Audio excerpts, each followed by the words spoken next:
अखिल इराणनं आपला supreme leader निवडलेला आहे. मोजस्तबा खामेनी आता इराणचे सुप्रीम लीडर असतील. आपल्याला माहिती आहे इस्रायल आणि अमेरिकेच्या हल्ल्यामध्ये इराणचे supreme leader Ayatollah Ali Khamenei यांना संपवण्यात आलं. त्याच अली खामेनी यांचा मुलगा आहे मोजस्तबा खामेनी. पण ही निवड जरा कॉन्ट्रोवर्शियल आहे. या व्हिडिओमधून आपण ते समजून घेऊयात की इराणचे नवीन सुप्रीम लीडर जे आहेत मोजस्तबा खामेनी हे नेमके आहेत तरी कोण, त्यांचा आत्तापर्यंतचा नेमका काय रोल राहिलेला आहे आणि ही निवड कॉन्ट्रोवर्शियल का ठरलेली आहे. सोबतच मोजस्तबा यांच्यासमोरची आव्हानं काय असतील, ज्या वळणावरती सध्या इराण उभा आहे तिथून पुढे इराणचा लढा नेमका कसा असेल, हे सगळं मोजस्तबा खामेनी यांच्यावरती अवलंबून असेल. सगळं सविस्तर समजून घेऊयात या व्हिडिओमधून. 1979 इराणमध्ये जी इस्लामिक क्रांती झाली होती त्यात काही गोष्टी स्पष्ट केलेल्या होत्या की सुप्रीम लीडरचं पद हे वंशपरंपरागत नसावं, म्हणजे वडील सुप्रीम लीडर असतील तर त्याच्या मुलालाच ते पद दिलं जाऊ नये. सध्या इराणवरती अमेरिका आणि इस्रायलने हल्ले केलेले आहेत. त्यात सुप्रीम लीडर अली खामेनी यांचं निधन झालंय. त्यामुळे अस्थिरता इराणमध्ये पसरू नये यासाठी लवकरात लवकर हे पद भरणं आवश्यक होतं आणि त्यामुळे आता मोजस्तबा खामेनी यांची निवड झालेली आहे. अयातुल्ला अली खामेनी यांच्या निधनानंतर जगभरामध्ये जे शिया मुस्लिम आहेत ते शोक व्यक्त करतायत. अमेरिका इस्रायलच्या विरोधामध्ये आंदोलनं होत आहेत. अली खामेनी यांच्यावर त्यांचं मूळ गाव असलेल्या मशहदमध्ये अंत्यसंस्कार केले जाणार आहेत. तुर्कमेनिस्तानच्या सीमेवरती हे गाव आहे. लाखो लोक यासाठी येतील असं बोललं जातं. आता आपण ही सुप्रीम लीडरची कन्सेप्ट नेमकी काय ती समजून घेऊयात. 1979 इराणी क्रांती झाली, त्याच्या आधी इराणवरती पहिलवी राजघराण्याची सत्ता होती. त्यानंतर जी क्रांती झाली त्यामुळे इस्लाम रिपब्लिक ऑफ इराणची निर्मिती झाली. आता यामध्ये विलायते फकीह ही कन्सेप्ट आहे. म्हणजे सुप्रीम लीडर कोण बनणार तर त्यासाठी काही अटी आहेत. त्याला इस्लाम धर्माचं पूर्ण ज्ञान असावं, त्यालाच विलायते फकीह ही पदवी मिळते आणि त्यालाच सुप्रीम लीडर म्हणून निवडलं जातं. कधी, जेव्हा सध्याचे सुप्रीम लीडर रिटायर होतील तेव्हाच. सुप्रीम लीडर ही हायेस्ट ऑथॉरिटी कन्सेप्ट आहे इराणमधली. प्रेसिडेंट, पार्लमेंट, न्यायव्यवस्था सगळं काही वन मॅन शो म्हणजे इराणचे सुप्रीम लीडर असतात. आत्तापर्यंत इराणमध्ये फक्त 2च सुप्रीम लीडर राहिलेले आहेत. 1979 सालापासून 1989 सालापर्यंत रोहुल्ला खामेनी आणि त्यानंतर 89 पासून 2024 पर्यंत अली खामेनी आणि आता अली खामेनी यांचा मुलगा मुस्तबा खामेनी यांना सुप्रीम लीडर बनवण्यात आलेला आहे. आपल्याकडे जसं संविधान आहे तसं इराणचंही एक संविधान आहे.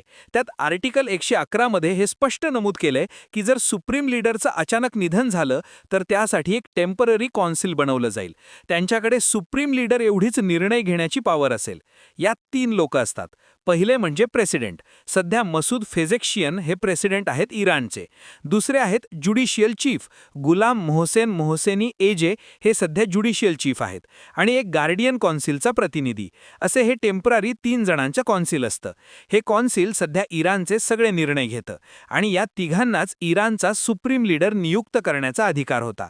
त्यांनी अली खामेनी यांचा मुलगा मुस्तबा खामेनी यांची सुप्रीम लीडर म्हणून निवड केलेली आहे. सुप्रीम लीडरला काय अधिकार असतात तर नावातच आहे सुप्रीम, त्यांच्यापेक्षा मोठं कुणीही नाही. Military power commander in chief इराणच्या आर्म्ड फोर्सेसचे, त्यासोबतच इस्लामिक रेव्होल्युशनरी गार्ड कॉप्स म्हणजे IRGCचे ते सर्वोच्च नेते असतात. रेग्युलर इराणी आर्मी, मिसाईल आणि न्यूक्लिअर प्रोग्रॅम या सगळ्यांवरती सुप्रीम लीडरचा कंट्रोल असतो. राजकीयदृष्ट्या हे पद फार महत्त्वाचं आहे. ज्युडिशियरी, मिलिटरी कमांड, त्यासोबतच स्टेट टेलिव्हिजनचे चीफ, गार्डियन कौन्सिलचे 6 मेंबर निवडण्याचा अधिकार सुप्रीम लीडरला असतो. गार्डियन कौन्सिलमध्ये 12 मेंबर्स असतात. त्यातले 6 ज्युडिशियरी निवडतात आणि 6 जणांना सुप्रीम लीडर निवडतात. ही गार्डियन कौन्सिल इलेक्शनमधले जे उमेदवार असतात त्यांना अप्रूव्ह करत असतं. जर संसदेने एखादा कायदा केला तर त्याला व्हीटो लावण्याचा अधिकार देखील याच सुप्रीम लीडरच्या लोकांना असतो. हे लोकशाहीमध्ये होत नसतं. हे फक्त इराणमध्ये सुरू आहे. आता आपण जे नवीन सुप्रीम लीडर झालेले आहेत इराणचे, मुस्तबा खामेनी यांच्याविषयी बोलूयात. 1969 त्यांचा जन्म झाला मशहदमध्ये, म्हणजे ज्या ठिकाणी अली खामेनी यांचा जन्म झाला होता त्याच ठिकाणी यांचाही जन्म झालाय. सध्या ते 57 वर्षांचे आहेत. इराणच्या राजकारणामध्ये त्यांनी याआधी खूप मोठा त्यांचा रोल राहिलेला आहे. इराणमधले पॉवरफुल नेते म्हणून त्यांची ओळख आहे. अली खामेनी यांच्या ऑफिसमधली सगळी कामं हेच बघत होते. संपूर्ण राजकीय जाळं जे इराणमध्ये पसरलंय त्यावरती कंट्रोल ठेवण्याचं काम यांनी केलेलं आहे. रेव्होल्युशनरी गार्डसोबत त्यांचे संबंध हे खूप चांगले आहेत. आणि फरक इतकाच आहे की पब्लिक लाईमलाईटमध्ये ते याआधी कधी आलेले नाहीयेत. पण पडद्यामागे इराणच्या राजकारणातला एक मोठा चेहरा मोस्तबा खामेनी होते. IRGC सोबत त्यांचे संबंध सगळ्यात चांगले मी मगाशी सांगितलं आणि हेच कारण आहे त्यांना सुप्रीम लीडर म्हणून निवडण्यात आलेलं आहे.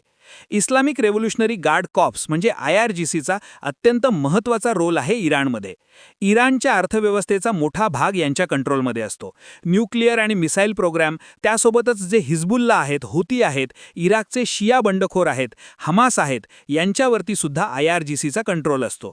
इराणच्या राजकारणात देखील IRGCचा मोठा धबधबा आहे आणि त्यामुळे या IRGC सोबत त्यांचे उत्तम संबंध आहेत मोस्तबा खामेनी यांचे आणि म्हणूनच ही निवड झालेली आहे. पण ही निवड कॉन्ट्रोवर्शियल बनलेली आहे कारण वंशपरंपरागत सत्ता नसावी असा नियम आहे इराणमध्ये की सुप्रीम लीडरचा मुलगा हा सुप्रीम लीडर निवडलं जाऊ नये. कारण 1979ची जी क्रांती झाली त्यात हाच महत्त्वाचा मुद्दा होता की आम्ही वंशपरंपरागत चालत आलेली राजशाही आता उखडून फेकतोय. त्यामुळे तेव्हा नियमच बनवला होता की सुप्रीम लीडरचा मुलगा हा सुप्रीम लीडर होता कामा नये. राजा का बेटा राजा नहीं बनेगा. पण आता अली खामेनींचा मुलगा सुप्रीम लीडर बनलाय. मग जी इस्लामिक क्रांती घडली होती, ज्या विचाराने घडवली होती त्याच्यावरच घाला घातला जात असल्याचाही सूर आहे. दुसरं म्हणजे शियांमधला जो हायेस्ट स्कॉलर असेल त्यांनाच निवडलं जाईल सुप्रीम लीडरपदी. पण मोस्तबा त्या लेव्हलपर्यंत पोहोचलेले नाहीयेत. ते मिड लेव्हलवरती आहेत. म्हणजे जी पात्रता असते त्या पात्रतांमध्ये मोस्तबा खामेनी सध्या बसत नसतानाही त्यांना सुप्रीम लीडर बनवलं गेलेलं आहे. 2019 UNने मोस्तबा खामेनी यांच्यावरती निर्बंध सुद्धा लादलेले आहेत. कारण काय तर ते भ्रष्टाचारी आहेत म्हणून.